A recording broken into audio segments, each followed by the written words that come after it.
This is TechCrunch.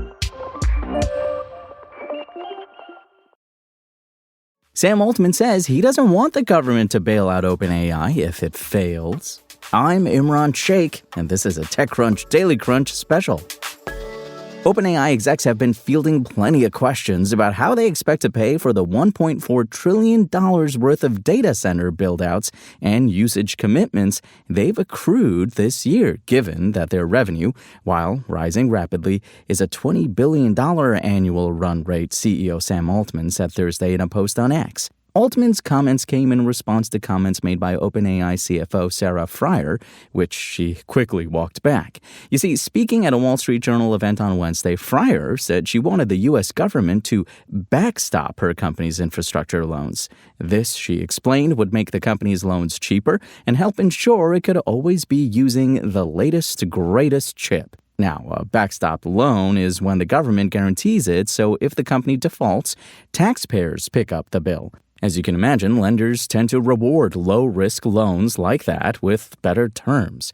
Friar said that using older chips, which compute-constrained OpenAI must do, makes financing options more affordable, but that the company's goal is to always put its state-of-the-art models on the latest, greatest chips. So how to pay for this revolving door of chips? Well, she said the company is looking for an ecosystem to help, including banks, PE firms, and, she hoped, the government. When asked what she wanted the government to do, she said, the backstop, the guarantee that allows the financing to happen. That can really drop the cost of the financing, but also increase the loan to value, so the amount of debt that you can take on top of an equity portion.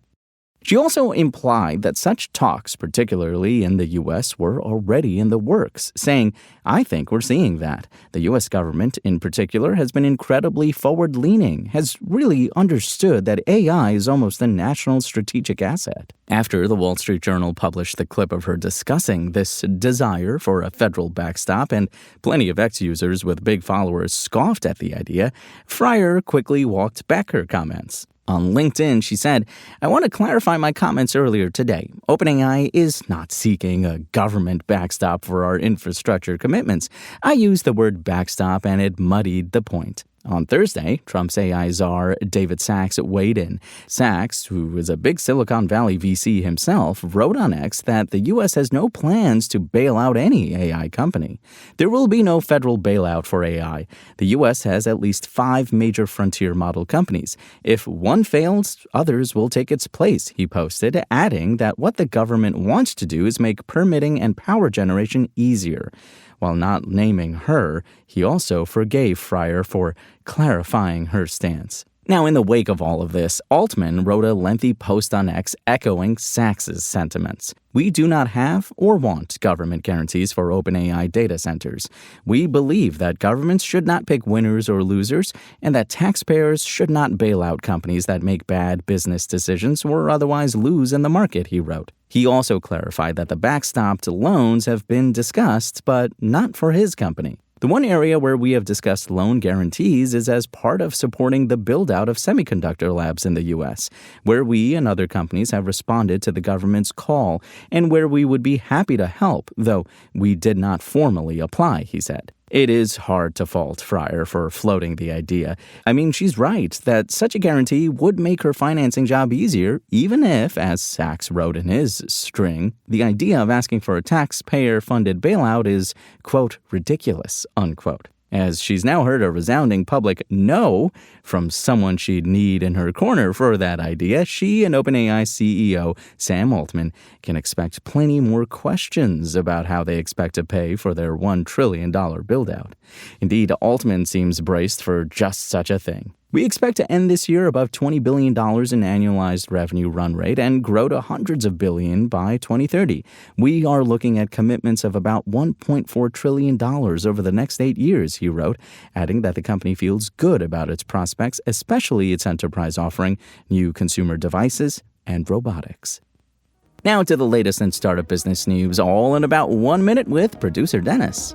Imran, thank you. And with so much money flooding into AI startups, it's a good time to be an AI researcher with an idea to test out. And if the idea is novel enough, it might be easier to get the resources you need as an independent company instead of inside of one of the big labs. And that is the story of Inception, a startup developing diffusion-based AI models that just raised $50 million in seed funding. And a slew of new companies have emerged in recent years offering fresh takes on RVs like Lightship, Pebble, and Grounded. Now another startup called Evotrex is coming out of stealth with its own twist, a hybrid RV travel trailer with an integrated gas engine. This new RV will have an onboard battery pack that will power the living quarters, onboard electronics, and an electric motor. But the gas engine will recharge that battery pack and extend its range for far longer than a full charge, potentially making Evotrex's trailer attractive for longer camping trips. The Evotrex RV will debut at the 2026 Consumer Electronics Show, but the company detailed some of its plans ahead of that reveal in an exclusive interview with TechCrunch.